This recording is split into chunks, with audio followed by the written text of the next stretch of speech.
مشکلات و مصائب کا اثر انقلاب آفرین ہے. In the name of Allah, the most beneficent, the most merciful.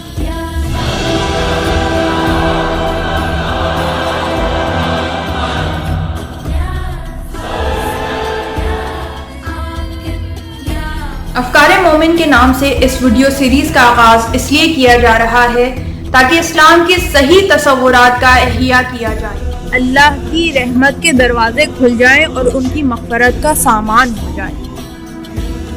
اللہ صلی اللہ علیہ وآلہ وسلم اس شخص کے ہاں کھانا تناول نہیں فرماتے جو کبھی کسی مشکل یا مصیبت میں گرفتار نہ ہو.